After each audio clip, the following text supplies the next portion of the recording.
This special episode of CRM Audio is sponsored by KingswaySoft. KingswaySoft is a leading integration solution provider offering software solutions that make data integrations affordable and painlessly easy. Thousands of enterprise clients from over 70 countries and regions rely on KingswaySoft to integrate data with various business systems in order to drive their business efficiency and fully leverage their information assets. We thank KingswaySoft for sponsoring CRM Audio, the Dynamics 365 podcast. This special episode is also sponsored by the Dynamics 365 user group. Welcome to a special CRM Audio episode. We're focusing on our sponsors, and joining us is our sponsor, Tony Stein with the Dynamics Communities, the CRMUG and D365 UG. You got a lot of stuff going on. You got multiple events coming up. What's coming up here in the near future? Well, the very near future, it is Summit EMEA Dublin, which will be held at the end of April in the Dublin Convention Center. There's over 80 sessions of great Dynamics 365 CRM, Dynamics 365 for operations learning, as well as for the AX audience, including a whole event around Power BI. So that's the most immediate event. And then we're in the midst of planning Focus 2018 as well. Content has been posted for Focus 2018 in Indianapolis. That will be held later in May.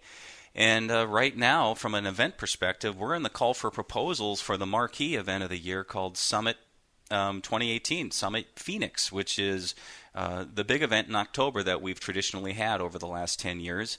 And we're in the midst of call for proposals for that. So people still have until April 20th to submit their topics, and there's a whole host of things we're looking for. But yeah, we tend to have a lot more events, but the truth is, Joel, there's over 350 local chapter meetings that happen globally per year across the D365 CRM user group, as well as 150 virtual topics and so forth. So on any given year, I've added it up before, there's anywhere between 600 and 700 different learning opportunities for people to dive into across the user group, which makes it a continuous platform for people to just really support the mission of the user group, which helps all of us adopt and use Dynamics 365 or CRM better.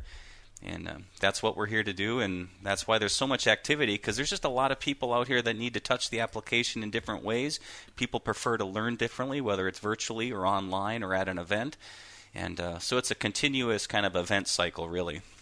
Yeah, absolutely. Yeah, don't want to forget the regional chapters. We just opened one in South Carolina a few months ago, and we had a couple meetings, and each meeting is like doubled in size. So I don't think that's going to continue that trend, but it's been good to see. At first, we didn't know how many people we have, and it seems like it's caught on, and we have people emailing, hey, when's the next meeting? So we got to get that scheduled. Yeah, and I think it's important for people to remember that a lot of these activities are free and open for people to participate in, like local chapter discussions. You know, you can join your local user group and dive in with one another. It's your own T&E to remove yourself from your office and such, but there's no charges for those sorts of meetings, and our virtual topics are open and live for people to participate live. Obviously, when we do event planning and things, there's natural cost there and so forth, but it's really the goodwill of everybody out there and a lot of volunteers that make this possible. But with members out there, with sponsors out there, and the events, we're able to support and really subsidize a lot of the goodwill and learning that goes on throughout the year across the user group, and that's really what helps propel an association like this with peer-to-peer learning. So thanks to all the members and sponsors and people that participate in events, because it helps make all those local chapters possible and other things. So, cheers to everyone on that. Yeah, and I joined in a virtual meeting with Canada. I guess they had a nationwide virtual summit meeting, or a CRMUG meeting, where the regional chapters were doing their thing, and then they got together, and I presented, and some other people presented. And that was, I thought, a novel way to do it, get everybody involved. Yep, it is. And one of the other event things that I'm really excited about, we seem to be one of the last events to start doing this. But in Dublin, we're actually going to set up some recordings for a couple of rooms. The number one ask we'll get asked at an event is, let's just say you're an attendee and you look at an event topic or you're going to a breakout session, and you go, uh-oh, there's 3 topics here that I want to listen in on, but I can only physically be in one space at one time. So we're finally going to do some things as a user group and record a couple sessions. And so not all of it will be recorded, but we're going to have around 15 to 18 sessions that will be recorded with the speaker on site. And it gives people a chance about a week after the event to go into those MP4 files and take a look at what they may have missed when they attended that event. Now, are you going to make that available to other members that aren't going to the EMEA event, or is that just for people that attended the conference? We are going to make it available. It's like a member benefit for all the people broader, but for anybody attending the event, absolutely, Joel, people will have access to it. They paid to go to that event. They should absolutely have access to all the content there. And we do that with all the PowerPoint presentations anyway in a content library. But we are also looking at options to encourage people as members to say, hey, there's going to be about 15 sessions here that we think are really valuable to you. I would have a feeling, you as a very well-known speaker in the user group, I think the more eyes we can get on some of that great content and learning just really elevates, all boats across the sea. So a rising tide lifts all boats. If you think that's a good strategy to work with, should we try to make that available for everybody if we can? Yeah, I think that's great because after Microsoft events like Ignite and others, sometimes I can't go, or there's people that can't afford to go or have to work, and being able to see the sessions afterwards, or if you weren't able to go to see it, it's always better in person.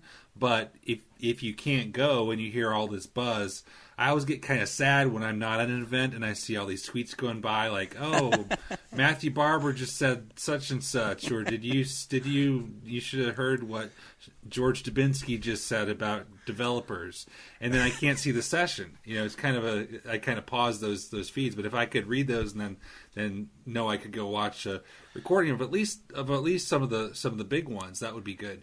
Yeah, we're looking forward to offering that this year. So, hey, we're stepping up with the times, Joel. That's great to see. So Summit EMEA is the 24th through 26th of April in Dublin, Ireland. And I would have been there, except we have our Hitachi customer conference that week. So now I'll be at the other ones, but I'm not going to be at Summit EMEA. Now, here's the question for you, Tony. Do you have your kilt ready? I did not pack that yet, but I'm thinking of opening general session stage props, and that would naturally be probably the first thing a guy should grab, huh? A kilt? Yeah, but you might be culturally appropriating them or something, so you better check with Neil Benson first. All right, so you are in North Dakota, and it's now. We're past the first day of spring, so you're into the 30s by now, and just light dusting of snow. So, you're probably anxious to get to Ireland, right? I'm absolutely anxious for that. This is that time of year when everything starts to ramp up in terms of people getting out of the hibernation of their homes and of their work, and they can start networking and socializing in local meetings and going to events again. And it's when things pick up. It's funny, growing up as a farm kid, and Joel, I know you have a farm background, it's funny that that's how these things work a little bit. It's like the spring thaw, and here we go. Everybody's getting revved up to get in the fields again. Yeah, you got into the field, and your field is summits and chapter meetings. So, talking about Focus in Indianapolis, and that's in May, right? Yes. So, how would you characterize the difference between the presentations at Focus versus Summit? Yeah, great question, Joel. When we look at a marquee event like Summit in Phoenix or Summit over in Europe, we try to fit as much content as we can into the allotted times that we have. In many event spaces, you'll see kind of an allocation of 60 minutes. That's usually a good hour breakout time of something. And some of the marquee events and conferences you go to, there will also be featured keynotes or addresses from a general session from maybe Microsoft leadership or otherwise that would share something inspiring or insightful to the application and so forth. Focus is really our chance to say, look, we do this over in Europe once a year with Summit EMEA, and we'll do it once a year in North America with Summit. We do that type of conference. So we said, you know what, for all the core users, the people that really roll up their sleeves and dive into the application day in and day out, we're really thinking about the administrators, the power users, the people that extend and develop upon Dynamics 365 or CRM. What kind of smaller event could they be interested in if they didn't want to go to a bigger event where there's a lot of that general session stuff, a lot of exhibitor space, and all those sorts of things? And that's where focus comes in. We're looking at those events as 90-minute sessions where there are no general sessions. There is really no big expo hall or any keynote addresses. It is intermediate to advanced topics for people that just want to dive in. They just want to learn something great for 2 days.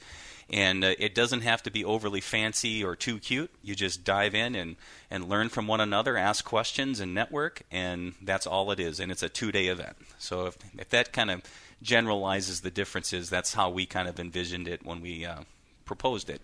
Yeah, I think that's great because last year, I got to admit, I was a little bit nervous going in, like, how am I going to fill a 90-minute session? But what was nice is the pacing. You could go a little bit slower and a lot more interaction from people, a lot more people talking, and it seemed like that 90 minutes flew by.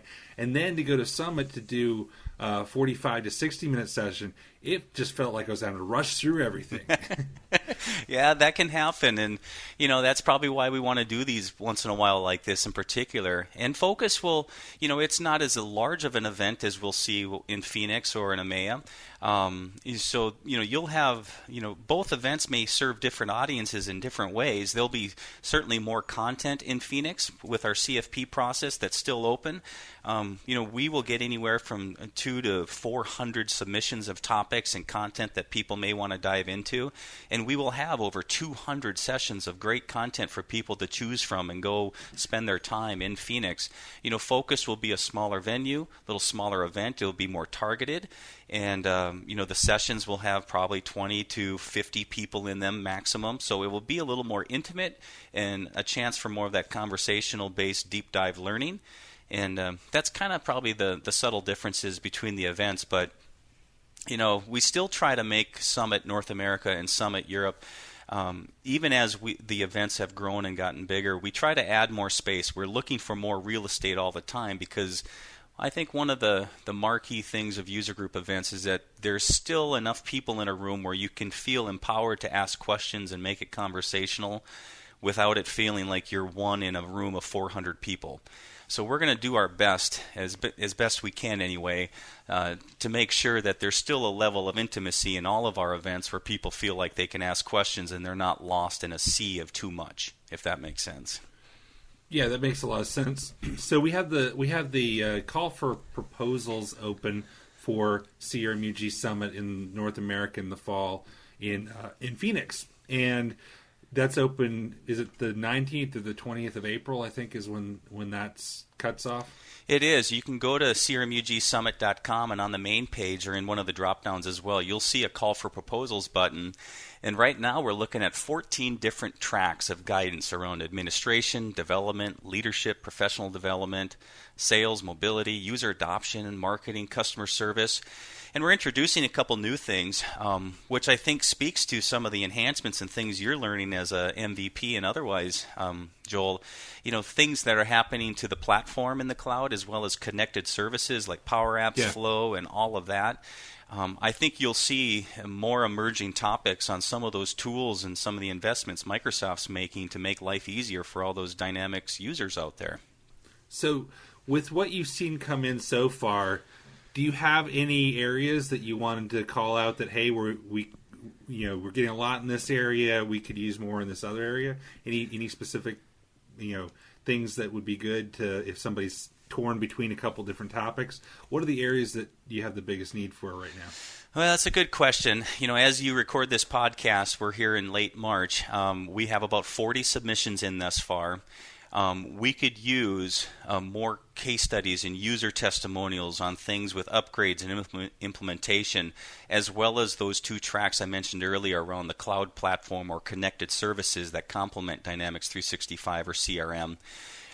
User adoption stories are always popular. We tend to have a lot of administrative topics, but naturally so. The admin, IT, pro, project owner audience tends to be one of the larger attendants of folks that are in the audience. So it's honestly, right now, Joel, we could use all of it because we will have about 200 sessions in total when it's all said and done. And we're going to need about 160 some educational topics to choose from. So people, I hope, have plenty of time till April 20th to think of something to share. And I want to make sure people are aware that we have a speaker policy that you can get some speaker discounts, and we try to budget these things in so that if you're selected to speak, we hopefully can get you a discount to attend in Phoenix if it helps at all with telling your boss or your company that, hey, I need a couple days off to go learn on Dynamics for a while if you wouldn't mind. Every speaker gets a free Tony Stein autograph, too, I heard. Well, yeah, those are free. I mean, but they're not valuable. So if people want them, they can certainly have them. But Joel, they're not worth anything. So now, a lot of the speakers are people like MVPs or partners or consultants.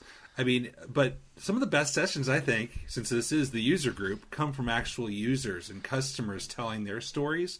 Mm-hmm. So, I think I would love to see more end users, more customers, more administrators getting up there and leading a session, because you've got the real world knowledge versus those of us that do this for a living that, implement it, but we don't necessarily get to that level day in, day out like you do. That's a great call out, Joel. I mean, I couldn't agree more. And last year at Summit Nashville, over 50 of the sessions were led by customers, by users, people that have varying experiences with the product. And that's probably one of the biggest messages I'd like to share with all users of Dynamics 365 or CRM. It doesn't matter if you are 25 years old and you've been in the product for 1 year, or you're 58 years old and you've been using CRM applications for 30 years. All of you and everyone has experience to share in where they're at with their deployment. And we have people attending these events that are very new to the product or some very experienced. And so it really takes all kinds and all voices to make the content great, and all of it's worthwhile. There's something that everyone can learn from one another, and you bring out a great point in getting more users to speak. All the great partners of the Dynamics ecosystem that are out there, we will be favoring and looking at submissions that will be including a customer testimonial, or if you have a customer to co-present or you're referencing one of your customer scenarios. I know that those will be a little more favored with our programming committees. And Joel, I hope I can tab you on that one for a mobility track again this year if you'd like to join in our programming committee. So, yeah, absolutely. Question for you. I thought I was already on there. Yeah, I'm double checking to make sure, but yeah. So there's things like that we look at, and but you're bringing up a great point on more of those user voices is what makes it special, because it's funny how in any one session, Joel, you've probably seen this a 1,000 times in your years dealing with Dynamics already. There's multiple different ways and strategies to go about doing things, and what works for one customer may not work for the other one, and they'll have to decide which one maybe works best for them. And it's just interesting in the approaches you hear. Yeah, absolutely. So the first hurdle for someone who has never presented is submitting the ideas. I hear people all the time say, "I wish I could present at CRMUG Summit." Well, the first thing you got to do is put some ideas in, put some proposals in. Try and, when you write your proposal, one little trick I try and follow is answer the question, why does this matter? Don't just say, I want to talk about Power Apps, but talk about scenarios and why it matters in the real world. And that'll set your proposal apart a little bit, I found. Yes, great suggestion. And the other thing is, the next hurdle, once you sign up and once you get approved for a session, then you get hit with the nerves like, oh no, I have to get up in front of 50, 75, 80 people and talk about this, and it's really nerve-wracking. One way I've found that you can make it easier on your nerves and your anxiety, but also be more prepared is, we've got probably in your region 2 to maybe 3 regional chapter meetings coming up before the summit. use that as an opportunity to do a dry run or present on that topic, maybe not your full presentation, but use that as a way, as a sounding board, get feedback, and from there you can adjust and improve what you're doing and feel more competent with what you're talking about, and then have a really polished presentation when you get to Summit. It's a great suggestion. Or you could just do what we do before karaoke night, Joel. We just sing in the shower, right? Absolutely, but that doesn't have an audience, so you don't get audience feedback then.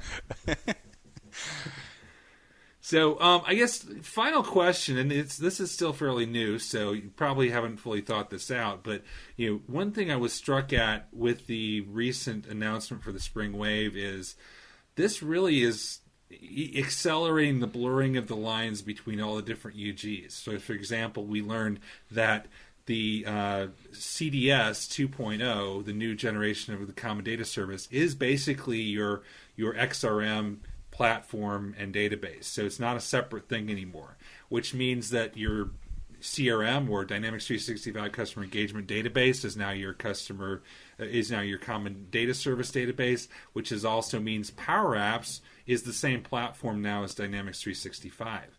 And with the new world of the Microsoft Business Apps, where things like Power Apps and Flow cut between Power BI and AX and CRMUG, I mean, do you see, I'm not looking for an official announcement or anything, but do you see these starting to come together where there could realistically even now be sessions that would be applicable to somebody who's in AXUG or a CRMUG? A good flow session, for example. Yeah, absolutely. It's funny you bring that up, because just yesterday I was meeting with my colleague and peer on the D365 UG or AXUG user group in EMEA, and we're trying to figure out, hey, of all these sessions, which ones should we cross-promote or share with each other's agenda? And so we need to make these sessions and these contents more visibly available for all audiences, because, as you said, they're going to be applicable for all users of Dynamics 365. And, ironically, with the name brand change, that's another big element I forgot to mention, Joel. We are introducing D365UG.com this year. So what that really means for our user group audience is that if you're a Dynamics 365 user, you will have a portal experience with content and otherwise that will say D365UG.com. It will no longer just be CRMUG.com. But I want to make sure all the existing legacy Dynamics CRM users, as well as Dynamics AX users, there will still be AXUG.com, CRMUG.com, and now D365UG.com. We're going through a big spring cleaning. Speaking of spring cleaning, we're cleaning out our entire library, our own tagging structures, all those sorts of things, and how we organize content. So there will be an experience for all of the D365 users out there that, whether you're using the customer engagement side of the applications or the Unified for Operations side of D365, you will have one website to go to, and you'll be able to filter and find all the content that's relevant to you. And as you allude to, Joel, I think more and more of those topics, whether it's Power Apps, Flow, CDS 2.0, those things will all become more and more prominent to be shared amongst all users of Dynamics 365, and so those event experiences will yield the same thing. I can tell you in Phoenix, for instance, this October, it's a great facility. It's one of the bigger ones we've been in. We'll have plenty of space, and we'll make sure there's a room big enough right near the D365 AX space and the D365 CRM space. We'll be able to share rooms and make sure some of those topics that are applicable for both audiences will be available to everybody. So those natural tendencies that you're kind of you're anticipating, which is absolutely spot on. Those things will be happening across the user group too, and we're trying to plan for it as best we can as we all learn it, right?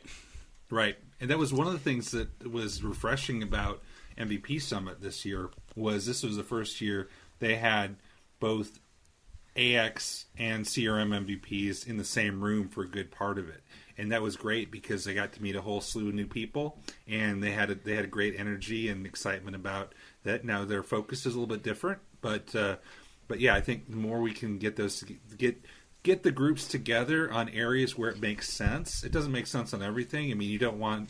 Probably AX-related people are not going to want to go to a CRM sales process session, but they will be interested in the common pieces and how to make it fit together. Yep, absolutely. So this has been great. Tony, I appreciate you joining us in this busy time of year for you.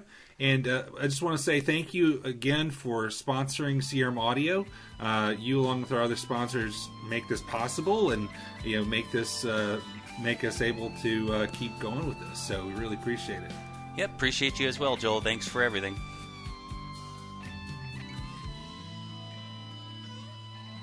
This has been CRM Audio, the Dynamics 365 podcast. Send us your feedback at voice@crm.audio. Check out our other shows at crm.audio or subscribe on iTunes, Google Play, Spotify, Stitcher, TuneIn, and any place else podcasts are offered.